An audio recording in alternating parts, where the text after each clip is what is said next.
Thank you ma'am.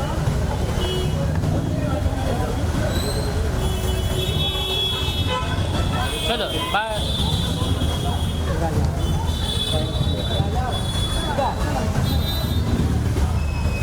Kitchen के लिए अलग से भाई। सैफ के पास मेरा फ़ोन है, लेकर अपने पास रखो। हाय हाय किशन, हाय। अब आ रहे किशन जल्दी आ। चलो इधर आ। अच्छा, इधर देखना, कैमरे में देखना इधर। मिल के आ गई हूँ क्या? नहीं वापस सेंटर करिए। आपने लिया, अली लिया।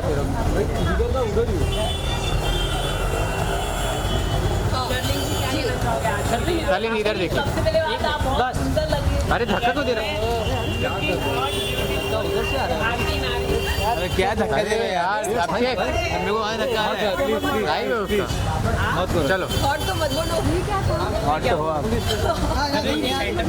अच्छा, जो लोग देर से आए हैं उनके लिए फटाफट एक क्विक रिकैप।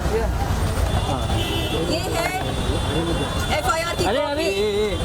किसके खिलाफ? एफआईआर की कॉपी जो 8 नवंबर 2022 के दिन दर्ज की गई थी यहाँ अम्बोली पुलिस चौकी में राखी सावंत और उनकी वकील एडवोकेट फाल्गुनी ब्रह्मभट्ट के खिलाफ। धाराएं IPC 354A, IPC 500, IPC 504, IPC 509, IT act 67A। सबसे संगीन धारा है आईटी एक्ट 67A, जिसके तहत 7 साल की सजा हो सकती है। यहाँ पर आप राखी सावंत का शुभ नाम देख सकते हैं। दिखाइए। लेफ्ट में भी यहाँ पे भी दिखाइए। होल्ड कीजिए। रुको होल्ड रुको, यहाँ पर सेंटर रुको ना। हाँ यहाँ पे होल्ड कीजिए मैम। अरे इधर थोड़ा। ओके चलो फट। तो आज मैं यहाँ पर आई हूँ ये पूछने के लिए कि इस एफआईआर के तहत क्या चार्जशीट फाइल हुई या नहीं, और अगर नहीं हुई तो कब होगी। मुझे एसआई शिंदे सर ने ये आश्वासन दिया कि बहुत जल्द चार्जशीट फाइल होगी, और उन्होंने कहा कि एडवोकेट फाल्गुनी ब्रह्मभट्ट को 41A CRPC की नोटिस दी गई है, जो अरेस्ट करने से पहले दी जाती है। मतलब फाल्गुनी का अरेस्ट हो सकता है। आज की तारीख में फाल्गुनी ब्रह्मभट्ट के पास बेल नहीं है, तो उन्हें गिरफ्तार किया जा सकता है। लेकिन आपने मेंशन किया है राखी सावंत को तो आपने माफ कर दिया था उस समय। आप लोग फ्रेंड हो गए थे ना उस समय। आपने साथ देखिए, में केक काटा। मैंने कभी भी जुबानी तौर से या लिखित रूप में कभी भी ये नहीं कहा कि मैं इस एफआईआर को वापस लेती हूँ, बिल्कुल नहीं। हालांकि नेल आर्ट स्टूडियो में राजश्री की मौजूदगी में राखी ने एक कागज़ पर मुझसे जबरन दस्तखत करवाना चाहा। जब मैंने उससे कहा कि मुझे पढ़ लेने दो, इस पर क्या लिखा है, उसने बोला कि उस कागज़ पर ये लिखा है कि मैं शर्लिन चोपड़ा अपने दर्ज कराए हुए एफआईआर को वापस लेती हूँ। मैंने कहा बिल्कुल नहीं, ऐसा निर्णय मैं बगैर अपने वकील से सलाह मशवरा लिए नहीं दूंगी। तो तब से उसके मेरे बीच में दरार पैदा हुई। वो चाहती थी कि इस एफआईआर को मैं वापस लूं। क्यों लूं भाई? जो लड़की आए दिन मीडिया के सामने कहती है कि मैं ज़रूरतमंद और पीड़ित महिलाओं के लिए आवाज़ बनना चाहती हूँ, उनके लिए कुछ करना चाहती हूँ, पहले वो अपने लिए कुछ कर ले। हाँ, जो लड़की अपने लिए कुछ नहीं कर सकती वो क्या ही समाज सेवा करेगी। कल प्रेस कॉन्फ्रेंस में भी राखी ने आपको कहा है कि वो मेरी बहन है, काकू को भड़काया जा रहा है, क्या कहना? कौन किसकी बहन है भाई? राखी और बहन है मेरी। राखी वो बहन है जो अपनी बहन को बाजारू कहती है, वेश्या कहती है, जो अपनी बहन शर्लिन चोपड़ा के आपत्तिजनक फोटोज और वीडियोस सरेआम मीडिया को दिखाती है और कहती है ये तो बस टीजर है, हाँ ये कुछ नहीं है, मेरे पास और बहुत कुछ है दिखाने के लिए। और आज हम देख रहे हैं कि वही काम वो आदिल के साथ कर रही है, वही काम वो राशि के साथ भी कर रही है। कितना आसान होता है भारत देश में किसी भी महिला को जलील करना, ये हम देख सकते हैं। और मतलब राखी सावंत की जिंदगी से ये देखने को मिलता है हमें। आए दिन जिस महिला के साथ उसकी नहीं बनती है उसको वैश्या या बाजारू का करार देती है। जिस हस्बैंड से या बॉयफ्रेंड से उसकी नहीं बनती है उसको खूनी कहती है, बलात्कारी कहती है, चोर कहती है। क्या है ये? क्या ये जंगल है या समाज है? क्या इस समाज में कानून नहीं है, संविधान नहीं है? अगर राखी सावंत आप ये देख रहे हो तो सुन लो कि आप समाज के कानून के साथ, देश की संविधान के साथ खिलवाड़ नहीं कर सकते और मुझ पर किसी भी तरह का जोर नहीं डाल सकते कि मैं अपना FIR वापस लूं। चलो, गलत है ये। मैं यहाँ खड़ी हूँ पुलिस चौकी में, अंबोली पुलिस चौकी, और मैं आज राखी सावंत और राखी सावंत के तमाम समर्थकों से ये कहना चाहूंगी कि आप किसी भी महिला या पुरुष की इज्जत की धज्जियां नहीं उड़ा सकते। सही बात, किसी को हक भी नहीं है। आप किसी के वर्क प्लेस को प्रोस्टिट्यूशन का अड्डा नहीं बोल सकते। आप किसी के जज्बातों के साथ खिलवाड़ नहीं कर सकते। चलिए, थैंक यू।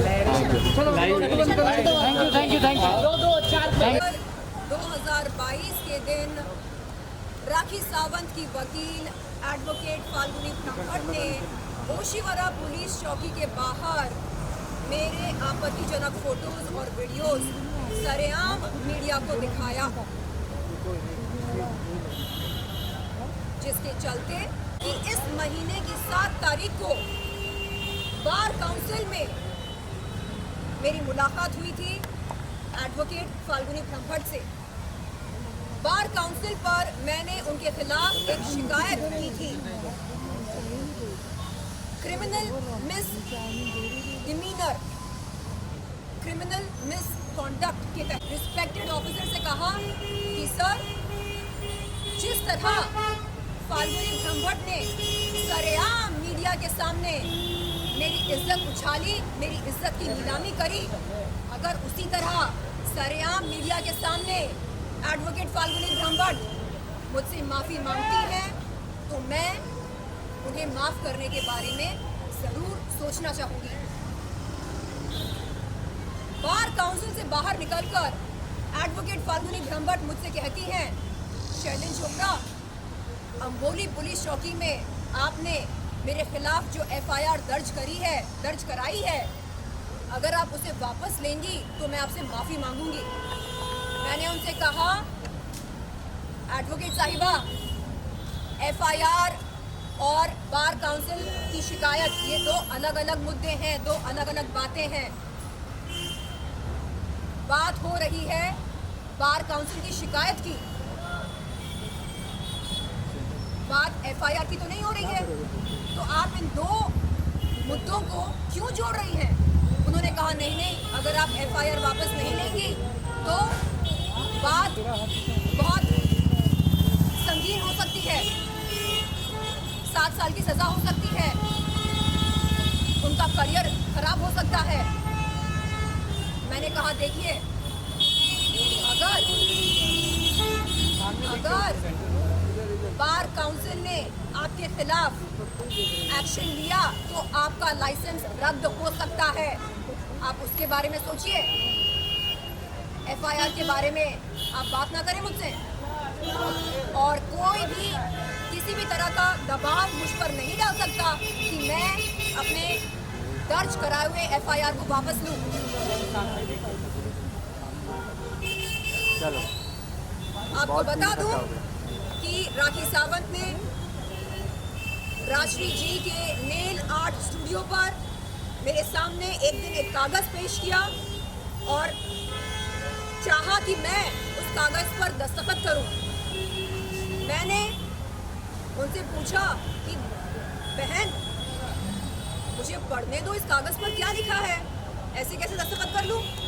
तो उसने कहा कि कागज पर ये लिखा है कि मैं शर्लिन चोपड़ा आपके खिलाफ दर्ज कराए हुए एफआईआर को वापस लेती हूँ। मैंने कहा कि अरे ऐसे कागज पर मैं दस्तखत क्यों करूं? तो उसने बोला नहीं नहीं, इस पर जो धारा लगी है IT एक्ट 67A ये बहुत ही संगीन है, अगर आप एफआईआर वापस नहीं लेंगी तो अनर्थ हो सकता है। मैंने कहा देखिए, अपने वकील के साथ सलाह मशवरा किए बगैर मैं ऐसा कोई भी निर्णय नहीं ले सकती हूँ और आप मुझ पर किसी भी तरह का प्रभाव जोर नहीं डाल सकते कि मैं एफआईआर को वापस लूँ। उस दिन से उसके और मेरे बीच में दरार पैदा हुई। उस दिन से वहाँ उस नेल आर्ट स्टूडियो पर जाना मैंने बंद किया। ये बात राशि जी को पता है। मैंने राशि से कई बार ये बात कही कि राशि, आपकी सर्विस, नेल आर्ट स्टूडियो की सर्विस बेहतरीन है, सर्वोत्तम है, लेकिन मैं वहाँ जा नहीं सकती हूँ क्योंकि जब जाती हूँ तो मेरे सामने राखी सावंत एक कागज पेश करती है।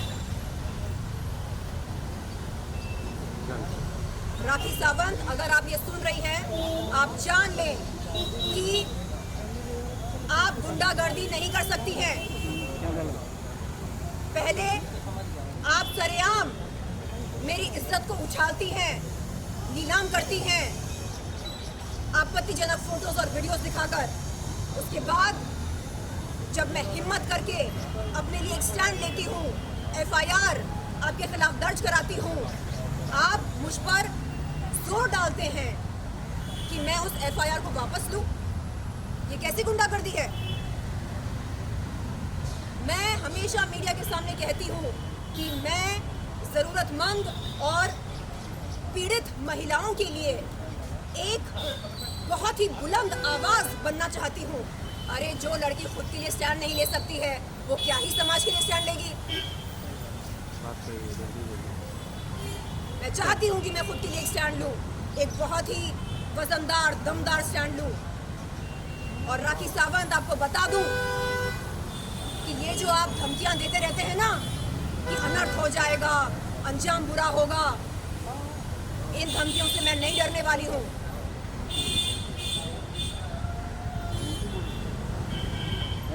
उनकी जो वकील है एडवोकेट फाल्गुनी ब्रह्मभट्ट, उन्होंने 7 अगस्त 2023 के दिन बार काउंसिल में मुझसे कहा, शर्लिन मैं बहुत मुसीबत में हूँ, मैं बहुत परेशान हूँ।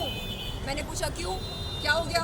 उन्होंने कहा राखी सावंत की वजह से वो बहुत परेशान है, राखी सावंत की वजह से वो इस मुसीबत में पड़ गई हैं।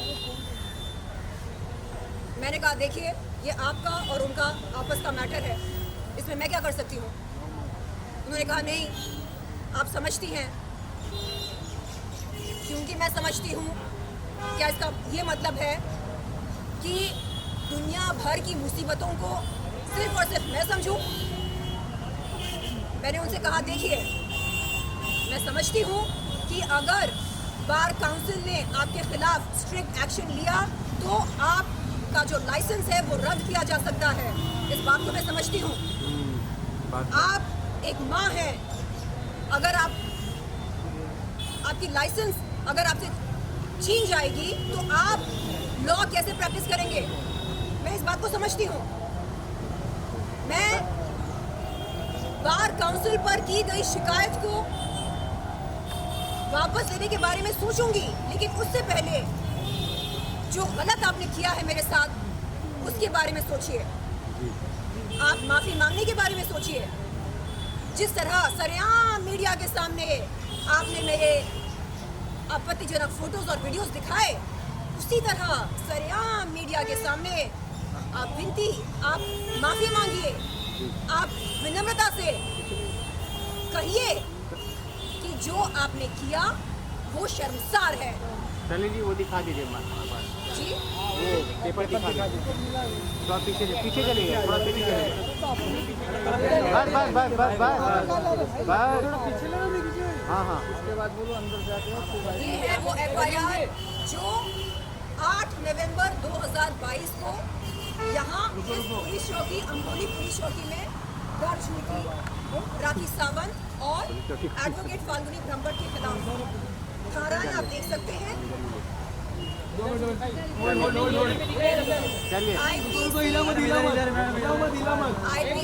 354A, IPC 500, IPC 504, IPC 509, IT Act 67A। तो आगे इन तमाम धाराओं में से 3 धाराएं कॉग्निजेबल हैं। IPC 354A, IPC 509, IT Act 67A। चलिए अभी अंदर वो करा दीजिए। यहाँ पर है राखी सावंत का नाम, रुको इला मधुला नीचे ये देख सकते हैं आप। यहाँ पर नहीं दिख रहे हाथ अपने हाथ लगाइए ये मिल गया मिल गया।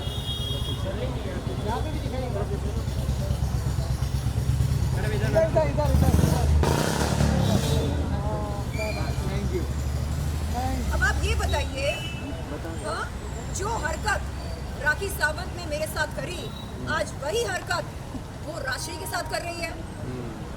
उसने मुझे बाजारू और वैश्या कहा, वही हरकत वो राशि के साथ कर रही है। कहती है कि राशि का जो वर्क प्लेस है वो असल में प्रोस्टिट्यूशन का अड्डा है। बताइए आप, हाँ, क्या संविधान हमें ये हक देता है कि हम किसी के वर्क प्लेस के बारे में इस तरह के अभद्र भाषा का इस्तेमाल करें? किसी की रोजी रोटी पर लात मारने का क्या हमें कोई हक है? चलिए किसी महिला को जलील करने का क्या हमें कोई हक है? चलिए। आए दिन आदिल भाई पर इल्जाम लगा रही है। कभी कहती है किसी ट्रक की वजह से उसका कोई दोस्त मर गया, कभी कहती है कि आदिल खूनी है, उसने किसी को उड़ा दिया ट्रक से, कभी कहती है वो बलात्कारी है, कभी कहती है कि वो मारता है पीटता है, कभी कहती है कि वो चोर है, कभी कहती है कि वो कौन आर्टिस्ट है, लोगों को चूना लगाता है। क्या है ये सब? बात सही है। हाँ? चलिए महिलाएं बाजारू हैं, वैश्या हैं, ये ऐसा है वो वैसा है। आप कौन हो भाई? आप कौन हो? बात होनी। कौन सी खेत की मूली हो? कौन हो आप? हाँ? बाबा राखी सावंत, स्वामी राखी सावंत, कौन हो आप? हाँ? क्या आपकी असलियत से लोग वाकिफ नहीं है? अरे मेरी कोई लड़ाई ही नहीं थी उसके साथ, कोई लड़ाई नहीं थी। मैं विरोध कर रही थी उन लोगों का जिन्होंने मेरा यौन शोषण किया। उस लड़ाई में ये बीच में आई। उड़ता हुआ तीर लेने की आदत है ना इसको। चलिए चल लीजिए अभी अंदर जाके आइए। अंदर जाके आइए। किसने? कौन है ये?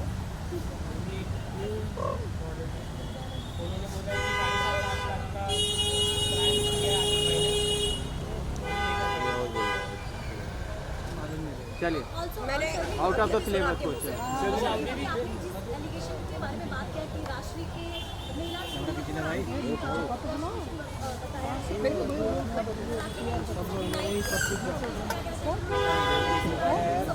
तुम्हें साइड में है, ठीक है? देखिए, दिक्कत ना हो जाए। वो अपराध करती है और फिर हाथ ऊपर करके बोलती है मैंने तो कुछ नहीं किया, मैंने तो कुछ नहीं किया। क्या उसने मुझे बाजारू नहीं कहा? मीडिया के सामने आकर सीना ठोक कर बोला, सुनो सुनो, शैलिन चोपड़ा को वैश्या व्यवसाय में रंगे हाथ पकड़ा गया। पता है कहाँ? अलीबाग पुलिस ने पकड़ा, अलीबाग में पकड़ा। क्या हुआ? अम्बोली पुलिस ने इस बात की पुष्टि करने के लिए अलीबाग पुलिस को संपर्क किया और अलीबाग पुलिस ने कहा कि उनके पास ऐसी कोई भी FIR नहीं है जिसमें शर्लिन चोपड़ा का नाम मौजूद हो बतौर आरोपी। क्या है ये? इतना बड़ा झूठ, इतना बड़ा झूठ! शर्म करो, संविधान के साथ, कानून के साथ खिलवाड़ मत करो। बहुत पब्लिक हो गई। चलो चलो। ये है जो फैजल अंसारी जो कह रहे हैं कि उन्होंने लड़की को पसंद किया हुआ। अगर उनके पास सबूत है, उन्हें पेश करना चाहिए। अरे मैं पीछे हूँ, बाकी अगर सबूत है, तो पेश करना चाहिए। मैंने उनको गाली दी। हाँ, तो ये लोग आगे चलेंगे। ये सब फोरेंसिक डिपार्टमेंट में जाए, इसकी सत्यता, जी मैं कह रही हूँ, जिसके पास जो भी सबूत है, दिख रहे नहीं आप। जिसके पास जो सबूत है वो पेश करे और पुलिस जांच पड़ताल करे। और तो सर ये क्वेश्चन है, आप यहाँ पे आज चार्जशीट के बारे में बात कर रहे हो, तो चार्जशीट फाइल होने के बाद क्या अरेस्ट हो सकते हैं राखी और उनके? चार्जशीट की फाइल होने के बाद कोर्ट, तुम आगे मत जाओ, पीछे बोल के आगे चले गए। चार्जशीट के फाइल होने के बाद कोर्ट प्रोसीडिंग शुरू होगी। इसलिए मैं जानने आई हूँ कि चार्जशीट फाइल हुई या नहीं, और अगर नहीं हुई तो कब तक होगी। और मैंने पूछा कि सर रही बात एडवोकेट फाल्गुनी ब्रह्मभट्ट की, तो उनके पास तो बेल है नहीं, तो उन्हें अरेस्ट कब किया जाएगा? तो सर ने कहा कि 41A CRPC की नोटिस उन्हें दी गई है, अरेस्ट बहुत जल्द करेंगे और चार्जशीट भी बहुत जल्द फाइल होगी। उन्होंने कहा कि वो कानूनी प्रक्रिया को फॉलो कर रहे हैं अरे हम और गरम हो गए मुझे सब। आश्वासन दिया कि मुझे जस्टिस, इंसाफ, न्याय अवश्य मिलेगी। चलो, thank you, thank you, thank you, अंदर जाके वापस थैंक यू। चलिए, थैंक यू। चलो। आश्वासन दिया कि मुझे इंसाफ मिलेगा, मुझे न्याय मिलेगा, ये आश्वासन दिया, जिसके लिए मैं उनका आभार व्यक्त करती हूँ। चलिए, धन्यवाद। धन्यवाद। आगे बढ़ो, ऐसा करेगा। अरे पीछे हो जाओगे।